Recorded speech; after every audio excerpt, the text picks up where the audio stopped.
Muy buenas noches, días o tardes a la hora que estén viendo este video. Otra vez estamos en nuestra clase de sistemas operativos para explicar ahora los temas de la administración de dispositivos, ya sea de entrada y de salida principalmente. Otra vez estamos el equipo de los gatitos. Está mi compañero Gabriel, mi compañero Humberto y yo, su servidor Alberto. Iniciamos con el primer tema, que son dispositivos y manejadores de dispositivos. Los dispositivos y manejadores de dispositivos, como hemos visto en temas pasados, es como una abstracción, como algunos hilos que ocupan espacio o direcciones de archivos o de memoria que podemos usar ya sea en el momento o después para realizar pues un objetivo, ya sea pues imprimir una hoja o conectar nuestros dispositivos a transferir archivos. Tiene muchos usos. El sistema operativo controla esto con una entrada y una salida. Pueden ser estos dos tipos de dispositivos los que se manejan aquí. Son emitidos por comandos y es capaz de captar errores y manejar estos errores para mejorarlos. Podemos decir que todos estos archivos tienen que manejar una interfaz. Tiene que ser una interfaz eh, tiene que ser una interfaz simple, fácil de usar, sencilla, que sea compatible entre todos los sistemas operativos para que eh, no haya problemas de usar en otra máquina o en otro tipo de sistema, de arquitectura de sistema. Estos sistemas pues puede ser posible que sea igual para todos o que cambie un poco ya al momento de instalar los drivers. Pues veremos algunos de los principios del hardware que se utilizan en el sistema de entradas y salidas de dispositivos, y después analizaremos un poquito el software. Pues tiene varias estructuras, pero pues es algo que se va a ver más adelante. Principios del hardware de entrada y salida de dispositivos. Pues para distintas personas el hardware lo ven pues de distintas maneras. Por ejemplo, a los ingenieros eléctricos lo ven en términos como de chips, de cables, motores, fuentes y todos los componentes que se manejan en la electrónica, ya que pues es lo que se ve en su carrera y como se les enseña a, a que son el hardware de estos dispositivos. De nuestra carrera o de nuestra rama, los programadores podemos ver esto de una manera distinta. Puede ser de una manera ya, de una manera de una interfaz, ya sea de la interfaz del software, ya sea por comandos, por línea de comandos, por una interfaz gráfica que tenga ya manera de manipularse más sencillamente, y si hay algún error que se pueda reportar para que se pueda mejorar este dispositivo. Así no habría tanto problema ya para futuras generaciones de sistemas o en alguna actualización, que se parche este problema y ya al momento de entrar otra vez el dispositivo pues que no ocurra nada de estos problemas. Continuando con nuestro tema de dispositivos y manejadores de dispositivos, podemos decir que existen dos tipos de dispositivos, o se categoriza en dos tipos, que son el que se almacena en bloques de información de un tamaño fijo, o el que se proporciona en bloques comunes. Estos varían su tamaño de 512 bytes a 32.768 bytes. Puede decirse que todas las transferencias pues se realizan un bloque un bloque a uno a completar. Son consecutivos y es esencial que este dispositivo se pueda leer o se pueda escribir en cada bloque de una manera que sea independiente de los demás, ya sea en los discos duros, en los CD-ROMs o en memorias USB, que son dispositivos de bloque muy comunes. Ya esto da como un resultado más detallado Se puede concluir que no está limitado, no está definido el límite de los dispositivos. Puede direccionarse los bloques que no se pueden direccionar.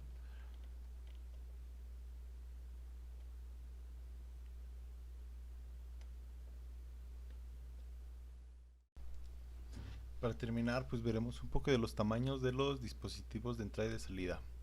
Aquí vemos como el teclado que ocupa 10 bytes por segundo, el ratón, el mouse que ocupa 100 bytes por segundo, un modem de 56 kilobytes da 7 kilobytes por segundo, el escáner da 400 kilobytes por segundo, una cámara de video digital da 3.5 megabytes por segundo, 802.11G, ese la verdad no sé qué sea, pero pues nos da 6.75 megabytes por segundo.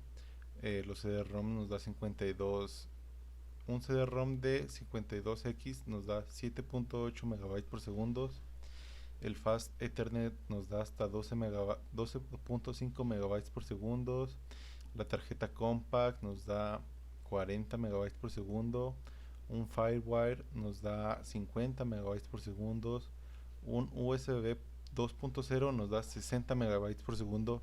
Esto ya en la actualidad, todos estos dispositivos pues se ven un poco más lentos por su transferencia o velocidad de transferencia de datos que tienen, ya que sí es bastante lenta. Seguimos con el Red Sonnet de 78 megabytes por segundo. Un disco SCSI Ultra 2 da 80 megabytes por segundo. Un gigabit Ethernet nos da 125 megabytes por segundo. La unidad de disco SATA nos da 300 megabytes por segundo. La cinta de Ultrium nos da 320 megabytes por segundo. Y los bus PCI nos dan 528 megabytes por segundo. Son algunas de las velocidades de dispositivos de entradas y de salidas, pero después nos van a explicar un poquito mejor de esto. Ahí estaba.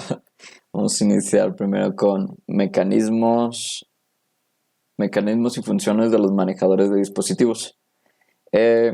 Empezamos con que el controlador, o sea, lo que viene con el dispositivo, es de las partes más importantes desde el punto de vista del sistema operativo, obviamente, ya que en este constituye la interfaz del dispositivo con el bus de la computadora y es el componente que se ve desde la CPU, o sea, es el que trabaja con el CPU.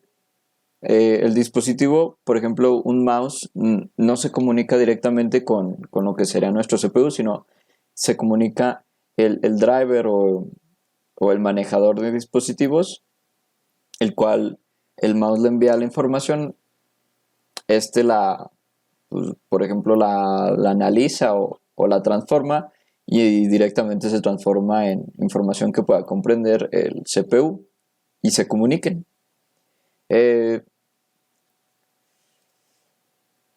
Las técnicas que se usan comúnmente es la programada y la dirigida por interrupciones. Con programada nos referimos a que se tiene ya un proceso en el que se emite una orden, por así decirlo, y se genera todo el proceso de la entrada y de la salida hasta que se termina para poder seguir haciendo otro tipo de cosas. O sea, esto ya es un proceso desde un inicio programado.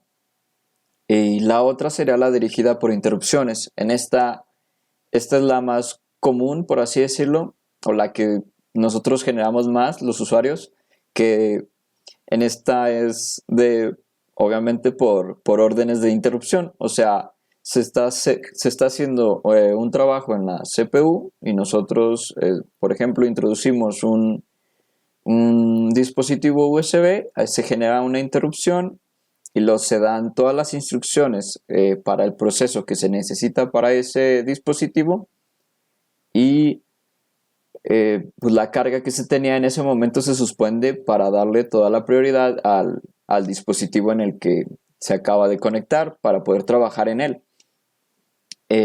Esto se suspende hasta que se termina de realizar. Por ejemplo, acabamos de meter un mouse y está instalando sus drivers, genera esa interrupción, se instala, se termina y ya trabaja normal. O por ejemplo, metemos una memoria USB, esta la analiza, la checa, todo eso es una interrupción y hasta que ya tiene todos los datos para mostrárnoslos a nosotros, los usuarios, ya deja de utilizarla, a menos de que se haga, por ejemplo, otra nueva lectura o una nueva escritura en esa misma memoria. Y ya. Luego seguiría los funciones de los manejadores. Por ejemplo, aquí algo importante que se tiene que ver es el acceso directo a la memoria, la DMA, Direct Memory Access. Este es en realidad como un módulo o un procesador, un chip, el cual es el que controla el intercambio de datos. O sea, para no tener todo ocupado en mover archivos en el CPU, se tiene un chip aparte, un módulo aparte, el cual realiza estas funciones. O sea, tenemos en la placa base o en la motherboard de la computadora un chip aparte, el cual es el que va dirigiendo este intercambio de datos entre memorias o módulos de entradas y salidas. O sea, no lo hace el procesador como tal. Ahorita.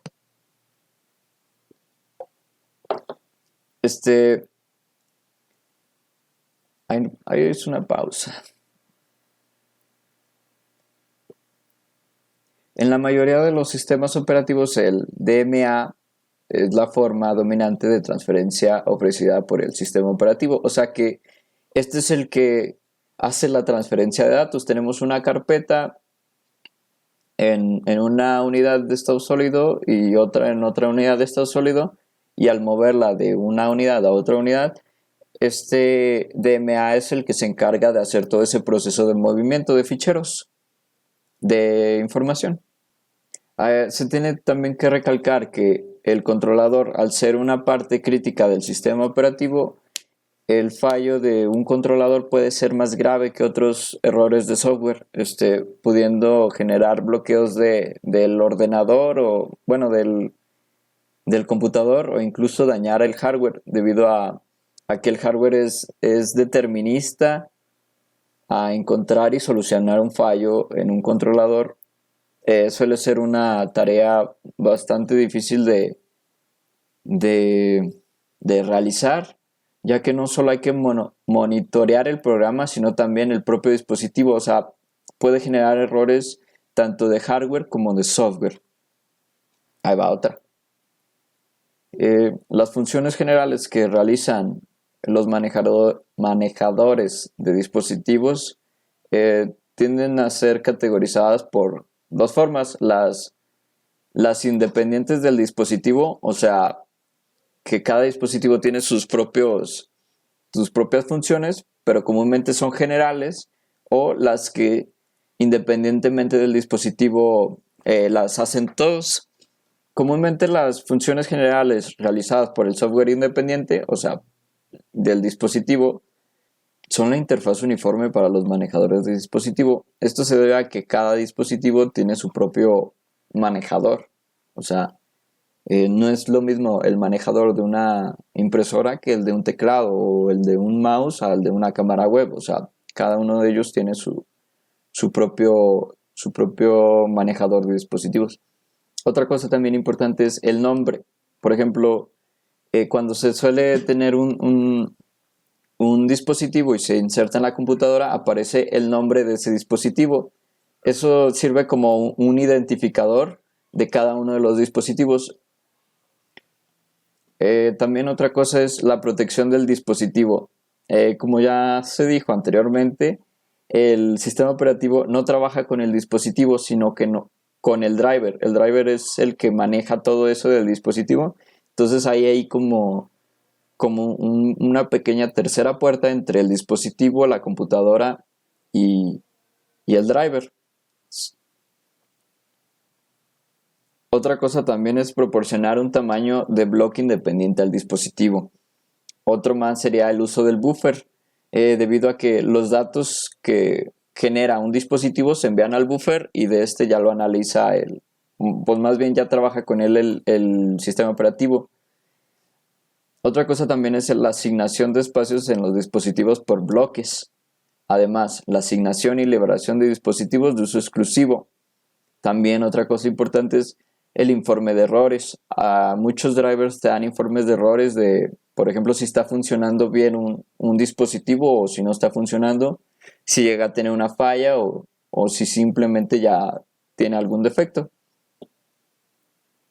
Las funciones básicas del software, independientemente de los dispositivos que son, o sea, estas ya son generales, es el efectuar las funciones de entrada y salida comunes de todos los dispositivos, o sea, que se comunique de entrada y salida con el sistema operativo y con el usuario. También otra cosa es proporcionar una interfaz uniforme del software a nivel de usuario, o sea, que el usuario pueda ver qué es lo que está haciendo ese dispositivo. Estructura de datos para manejo de dispositivos. Los sistemas operativos actuales son grandes y complejos. Estos deben poseer una ingeniería correcta para su fácil actualización y para que puedan cumplir su función correctamente. La estructura es generalmente modular. Cada módulo cumple una función determinada e interactúa con los demás módulos. Tenemos el conocido sistema MS-2, el cual es sin duda el mejor sistema operativo para microcomputadoras. Sin embargo, sus interfaces y niveles de funcionalidad no están todavía bien definidas. Los programas de aplicación pueden acceder a operaciones básicas de entrada y salida para escribir directamente en pantallas o discos.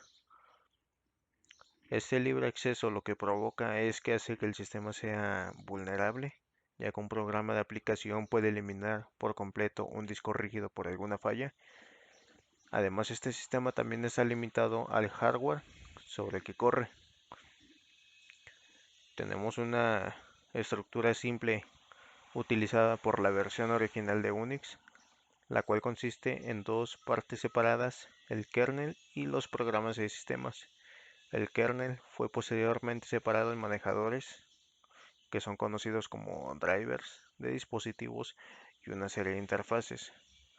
Este provee el sistema de archivos, la programación de CPU, el administrador de memoria y otras funciones del sistema operativo. Tenemos la estructura por capas, la cual nos dice que es una forma de organizar un conjunto de datos elementales con el objetivo de facilitar su manipulación. Un dato elemental es la mínima información que se tiene en un sistema. A continuación tenemos aquí un esquema, el cual está conformado por usuarios, archivos, entrada-salida, comunicaciones, memoria, gestión de CPU y hardware. Esta estructura por capas nos dice que fue diseñado para un sistema de hardware mucho más avanzado para dar mayor soporte al hardware, donde nos dice que los sistemas operativos se dividieron en pequeñas partes, donde ahora los sistemas operativos tienen mayor control sobre el hardware y las aplicaciones que se ejecutan sobre este. La modulación de un sistema se puede presentar se puede presentar de varias formas. La más utilizada es la de capas, la cual consiste en dividir al sistema operativo en un número de capas, donde la capa de menor nivel es el hardware y la de mayor nivel es la interfaz con el usuario. ¿Cuáles son las ventajas que nos trae esta estructura por capas? Bueno, nos dice que cada una cumple con una serie de funciones y servicios, la cual brinda a las otras capas. Nos dice que nos permite una buena o mejor organización del sistema operativo y una depuración mucho más fácil sobre este. También nos dice que cada capa se implementa solo utilizando las operaciones provistas por la capa de nivel inferior. Una capa no necesita saber cómo se implementan estas funciones, solamente necesita saber qué operaciones va a realizar o qué operaciones puede realizar. Tenemos también los procesos de usuario, los cuales emiten peticiones de IES al sistema operativo. Cuando a los procesos se solicita una operación de IES, el sistema operativo prepara dicha operación y bloquea el proceso hasta que se reciba una interrupción del controlador del dispositivo indicando que la operación está completa. Para tener un buen manejo de los dispositivos de IES, fue necesario introducir dos nuevos términos, los cuales se llaman buffering y sistema de spool o spooling.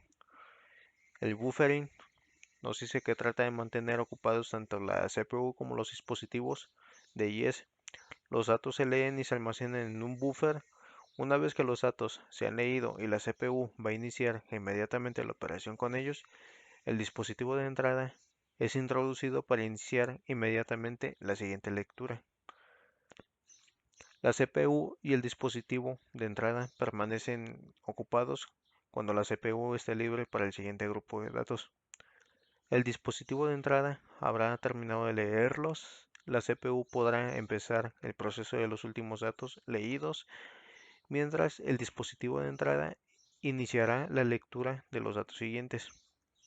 Luego tenemos el sistema de spool, también conocido como spooling, el cual utiliza un disco duro como un buffer muy grande. Todo esto para leer tan por delante como sea posible los dispositivos de entrada y para almacenar los ficheros hasta que los dispositivos de salida sean capaces de aceptarlos. Diferencia entre spooling y buffering. En spooling, las operaciones de entrada y salida de un trabajo se superponen con la ejecución de otro trabajo. En el almacenamiento en buffer, las operaciones de entrada y salida de un trabajo se superponen con la ejecución pero del mismo trabajo.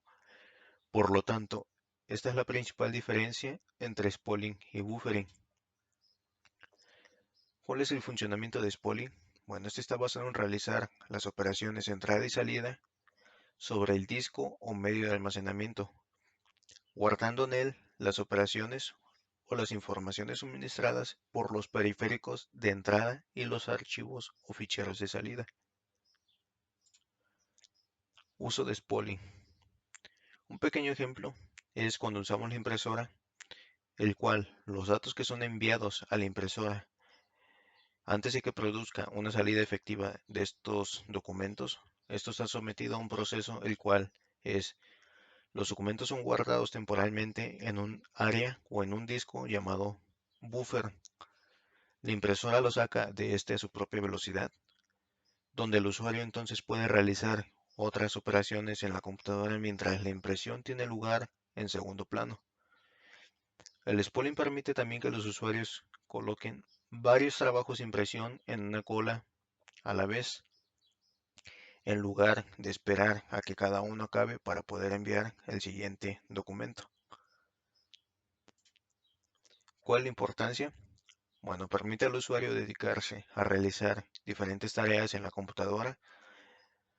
Los sistemas de spooling más nuevos tienen diversas funciones de procesamiento, el cual aseguran una mayor productividad y un menor coste en la impresión de producción. Por último, nos permite colocar varios archivos en cola para imprimir sin necesidad de esperar a que termine con uno para poder imprimir el otro. El ejemplo de la impresora. Un pequeño ejemplo del buffering es la transmisión de música y video, donde el usuario puede ver y escuchar el contenido multimedia mientras está descargando una parte del archivo. Esto nos dice que si la conexión a internet es rápida, el buffer se requiere solo unos segundos antes de reproducir el medio.